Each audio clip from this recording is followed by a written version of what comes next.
Maintenant, avec la nouvelle réforme pour ce qui est des médecins, on se rappelle de la loi 2, eh bien, les médecins ne seront pas obligés maintenant de travailler, mais ils vont quand même avoir une très grosse paye, peu importe. Donc, tu travailles pas, ok, right, mais tu vas quand même être gracieusement payé. Si vous me croyez pas, eh bien, on va lire ensemble le texte. C'est écrit noir sur blanc dedans. Ça vient du Journal de Québec et c'est écrit par Patrick Bellerose. Ça a été mis en ligne le jeudi 26 février. Avec cette entente, il y a 500 000 Québécois, dont 180 000 personnes vulnérables, qui vont être pris en charge plus rapidement d'ici juin 2026. Par contre, et là, c'est vraiment important de comprendre la nuance. Ce n'est pas qu'ils vont être pris en charge, qu'ils vont recevoir un médecin d'ici 2026. Ce n'est vraiment pas ça. C'est qu'il y a 500 000 rendez-vous qui vont être disponibles sur la ligne d'accès du GAP. Mais ce n'est pas 500 000 personnes qui vont avoir un médecin de famille. Il faut vraiment faire la nuance là-dedans. Et comme c'est dit, il y a des Québécois qui ont déjà reçu une lettre pour l'inscription à un GMF, mais il faudra toujours composer le 811 pour espérer obtenir une consultation avec un médecin de la clinique assigné à notre dossier. C'est vraiment important de comprendre la nuance. Attendez-vous pas à avoir un médecin d'ici le juin 2026, c'est pas ça. Vous allez juste pouvoir prendre rendez-vous plus facilement parce qu'il va y avoir 500 000 places disponibles d'ici là. C'est ça, c'est la différence. Important à comprendre.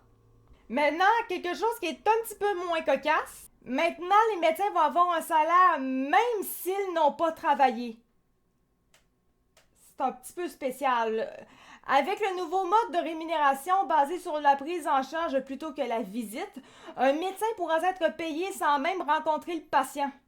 C'est déjà que de base, on dit que ça coûte cher en santé, ça va coûter cher pour rien, c'est au final, on paye quand même si le travail n'a pas été fait. Pour X raisons, pourquoi que ça n'a pas été fait? Ça n'a pas été fait pareil. Je la comprends pas, cette affaire-là. Il y a 3 primes qui ont été accordées aux médecins des GMF pour atteindre leurs objectifs. En plus de la hausse, là, techniquement, les objectifs, si on se rappelle bien, dans la vidéo que j'avais faite sur la loi 2, où est-ce qu'en soi, les objectifs à atteindre, c'était prendre en charge plus de patients, voire plus de patients par jour, être disponible plus souvent. Techniquement, ça, c'est ce qui est supposé. Tu vas avoir tout ton salaire, il va falloir que tu fasses au moins les objectifs qui sont là.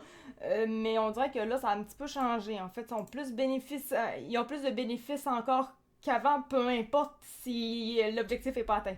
C'est pas tellement mieux non plus. En plus de la hausse de 2,5% pour ajouter un demi-million de Québécois à leur liste d'ici le 30 juin, ils toucheront une prime de 50$ pour leur inscription au GAP. What the fuck? Puis une somme allant de 100$ à 230$ au moment de la prise en charge collective ou individuelle. C'est n'importe quoi. Fait que là, c'est l'art de s'enrichir sans vraiment rien faire. C'est n'importe quoi. Pas de pénalité et plus d'argent.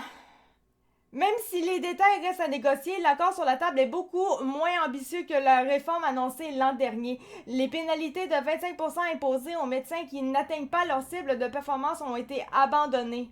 Au contraire, le gouvernement Legault leur accorde finalement une hausse de rémunération de 14,5%. Le ministre de l'époque, Christian Dubé, promettait également d'inscrire auprès d'un milieu de soins l'ensemble des Québécois toujours sans médecin, soit environ 1,5 million de personnes. Tu sais, à la base, on disait vraiment que les médecins étaient fâchés parce que c'était les patients qui allaient en prendre un coup plus que eux autres réellement, puis ça les faisait vraiment suer parce que finalement, la qualité du service allait être moindre avec la réforme de base qui était l'année passée. Mais là, on est comme rendu dans le contraire. Là, ça va à l'encontre du bien-être du patient au final, mais ils sont quand même récompensés.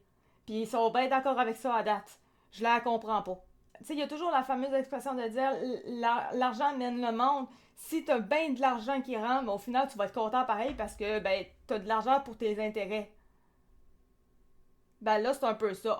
Les patients, les pauvres patients, mais finalement, on va donner un bill de cash là, de 500$, exemple, je dis n'importe quoi.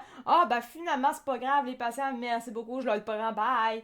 C'est un petit peu à ça que ça me fait penser. Et maintenant, ce que la loi 2, ça l'a fait chez les médecins, eh bien, on le sait, il y en a qui sont partis. La RAMQ a enregistré l'an dernier son plus grand nombre de désaffiliations depuis 2019 avec 692 départs chez les omnipraticiens.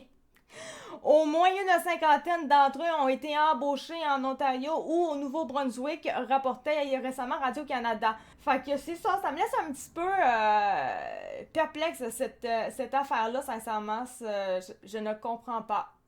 Les médecins qui étaient tant, les pauvres patients et tout, ben là maintenant, c'est on fait du cash, cool, on s'en calisse maintenant des patients. C'est ce que je ressens. C'est peut-être pas ça. Mais dans comment c'est écrit dans ce texte-là, c'est exactement ce que je ressens. Donc, je sais pas. Bref, sur ça, c'était Arctica de True Fact. J'espère quand même que vous avez apprécié la vidéo. On va se revoir pour une prochaine vidéo, évidemment. Merci beaucoup de m'avoir écouté. Puis, bonne fin de soirée. Merci, ciao, bye.